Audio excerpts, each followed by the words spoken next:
안녕하세요. 청담 눈처럼 안과도움병원 안재상입니다. 오늘 알아볼 질환은 요즘 굉장히 흔한 질환인데요. 당뇨성 백내장이거든요.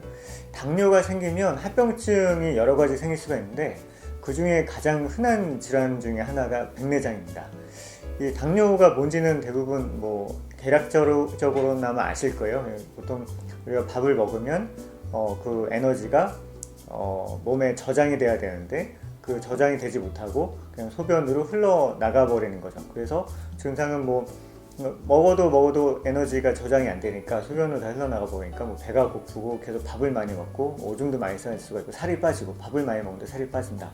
그러면 좀 당뇨를 의심해 보셔야 되는데, 일단 당뇨가 생기면 백내장이 왜 생기느냐, 이 당뇨가 생기면 그 혈당이 올라가는 거거든요. 혈당 조절이 잘 안 되기 때문에.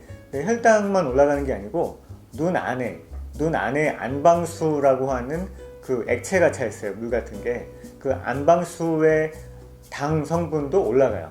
그러면은 자꾸 당이 유입이 되니까 눈의 삼투압이 증가하거든요. 그래서 계속 수분이 눈 안쪽으로 유입이 되고 수정체 안쪽으로도 유입이 되게 됩니다. 수정체는 원래 투명한 조직인데 그 수정체 안으로 당 성분이 계속 유입되다 보니까 수정체가 이게 부풀어요. 이렇게 당이랑 물이 같이 유입이 되니까 부풀다 보면은 수정체가 팽창하면서 백내장이 생기는 거거든요. 그래서 당뇨성 백내장의 특징은 수정체가 이게 팽창한다는 거거든요. 그리고 또 한 가지 특징은 뭐냐면은 당뇨성 백내장은 보통 양쪽으로 진행이 돼요. 양쪽 눈이 서서히 뿌얘지다가 점점 심해지면은 동공이 하얘지는 거죠. 그래서 양쪽으로 진행이 되고, 또 한 가지는 진행이 좀 많이 빠른 편입니다. 다 그런 건 아니지만 일반적으로 당뇨성 백내장이 생기면은 갑자기 1, 2주 내로 아니면 길면 한두 달 내로 팍팍팍 진행이 확 돼가지고 잘 보던 눈도 1, 2주 내로 갑자기 실명되는 경우가 흔하게 있어요. 흔하게. 그래서 진행이 빠르다는 거, 이런 특징이 있습니다. 그래서 당뇨 아이들을 관리하고 계시다면은 꼭 백내장이 생기는지 당뇨 검사 받으러 가실 때 눈도 꼭 같이 검사를 받으셔야 돼요. 그래서 백내장 초기에는 맨눈으로는 잘 안 보이거든요. 그래서 맨눈으로는 크게 안 보일 수가 있기 때문에 정밀 검사를 통해서 백내장이 생기고 있는지를 같이 검사 받아보실 필요가 있습니다.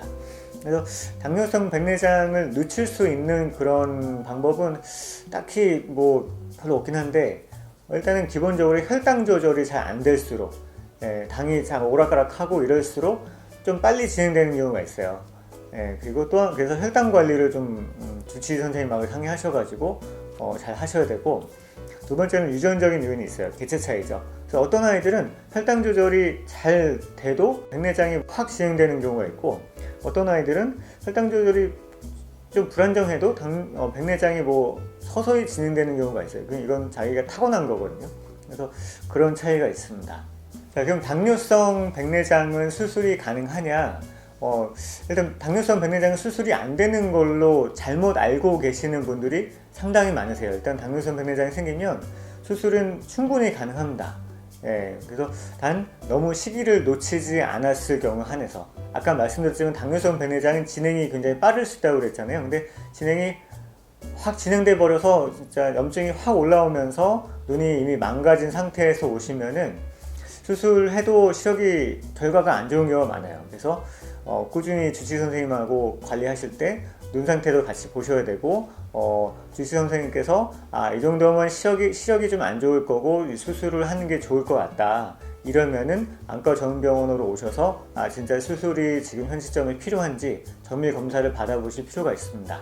당뇨성 백내장은 일반적인 백내장 수술보다 성공률이 떨어지지 않느냐, 이렇게 생각하시는 분들 또는 잘못 알고 계신 분들 계시는데, 당뇨성 백내장도 90% 이상 성공률을 보여요. 저희 병원에서는요. 물론 시기를 잘 맞춰서 수술하는 건 중요하지만은,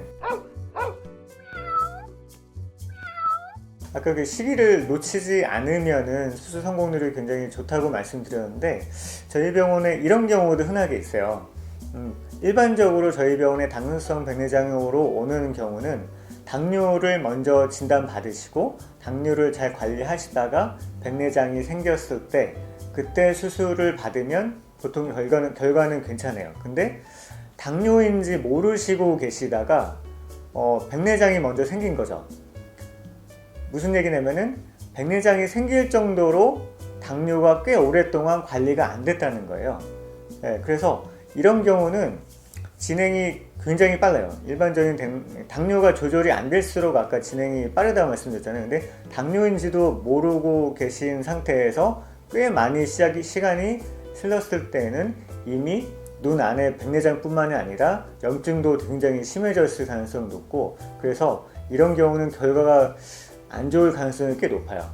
그러니까 당뇨성 백내장은 양쪽에 비슷하게 온다고 말씀드렸잖아요. 그래서 보통 백내장 수술을 할 때 양쪽을 같이 해야 되느냐, 아니면 한쪽 먼저 해보고 나서 뭐 나중에 반대쪽 눈을 할지, 이거가 좀 딜레마에 빠지게 되는데, 일반적으로 당뇨가 없다면은 보통 저희 병원에서는 한쪽 먼저 해보고 나중에 반대쪽 눈을 하는 걸 추천드리거든요. 왜냐면 한쪽 눈 수술했는데 결과가 안 좋으면 반대쪽 눈도 나중에 수술했을 때 결과가 안 좋을 수가 있어요. 그래서 한쪽 눈 해보고 결과가 좋으면은 나중에 뭐 반대쪽 눈 한다면 이렇게 할 수가 있는데, 당뇨성 백내장은 진행이 빠르다고 말씀드렸죠.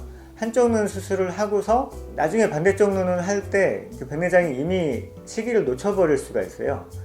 그래서 보통은 일반적으로 당뇨성 백내장은 양쪽을 같이 하는 경우가 많습니다.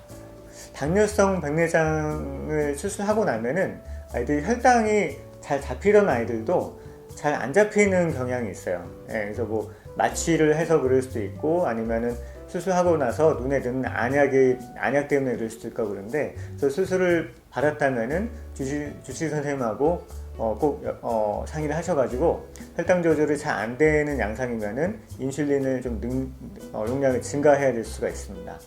당뇨성 백내장은 수술하고 나서 백내장이 재발하는 경우는 없다고 보시면 되고요. 백내장이 재발하는 게 아니고 수정체가 약간 좀 탁해질 수는 있어요. 시간이 뭐 수술하고 나서 1년 이상 지나면요. 1년 이상 지나면은. 근데 그거는 순항 백탁이라고 해서 이거는 뭐 일반적인 백내장 수술하고 나서도 생길 수 있는 증상입니다. 근데 순항 백탁은 일반적으로는 보통 시력에는 큰 영향을 주진 않기 때문에 동물에서는 그렇게 치료를 하진 않습니다.